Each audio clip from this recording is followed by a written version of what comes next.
मेरे बेटे का जन्म 4 अप्रैल 2017 को हुआ था। उसके बाद कई महीने तक वो बेटे को लेके अपने घर जाती रही और मुझे धमकाती रही, मुझे ब्लैकमेल करती रही कि तुम्हें तुम्हारे बेटे की शक्ल मैं तब तक नहीं देखने दूंगी जब तक तुम अपने माँ बाप को नहीं छोड़ते। इस एक दुख ने मुझे अंदर से इतना झकझोर दिया था कि मैंने अपनी जिंदगी को खत्म करने का फैसला कर लिया। मैं एक डैम पे खड़ा हुआ था और मरने को बिल्कुल तैयार था। बस एक ख्याल ने मुझे वापस खींच लिया कि जिस 3 महीने, 4 महीने, 5 महीने के बच्चे के लिए मैं अपनी जान देने जा रहा हूँ, मेरे माँ बाप ने मुझे 30 साल पाला है और मैं यहाँ से कूद गया तो मेरे चीथड़े हो जाएंगे और मेरे माँ बाप उन चीथड़ों को इकट्ठा करते हुए सारी जिंदगी रोते रह जाएंगे। बस उस एक लम्हे ने मुझे सुसाइड से वापस खींच लिया और आज मैं अपने बच्चे के लिए लड़ाई लड़ रहा हूं और मुंह तोड़ जवाब दे रहा हूं और आगे भी देता रहूंगा।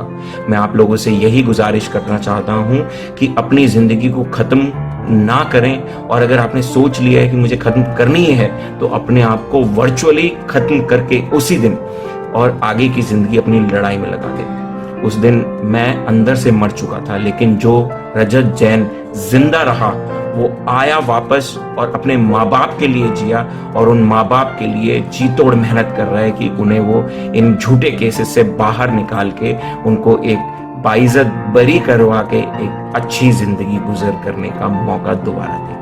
आप सुसाइड कर लोगे, अपनी जिंदगी को खत्म कर लोगे, उसके बाद आपके परिवार में क्या मंजर रह जाएगा आप उसकी कल्पना भी नहीं कर सकते। एक बार बस ये सोच के देख लेना कि जिंदगी खत्म करने के बाद माँ बाप के हाथों में तुम्हारी जब लाश जाएगी तो उनकी क्या हालत होगी। आज वर्ल्ड सुसाइड डे पे मैं यही कहना चाहता हूं कि हमारा एक नारा होना चाहिए, only fight no suicide, only fight no suicide.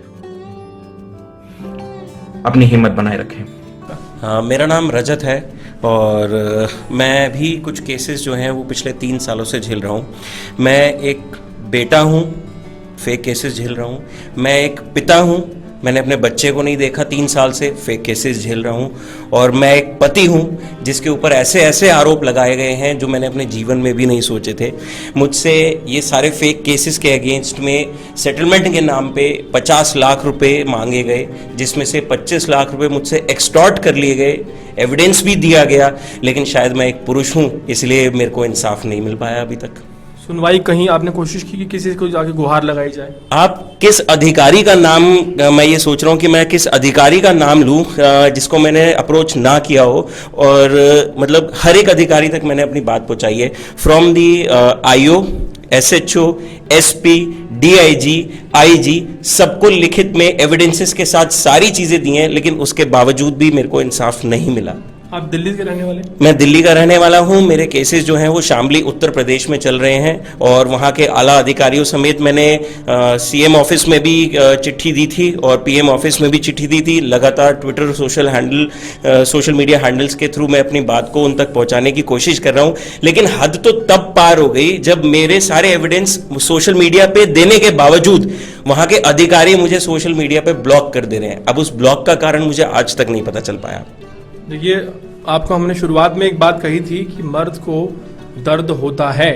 अब ये बात कब समझ में आएगी देश को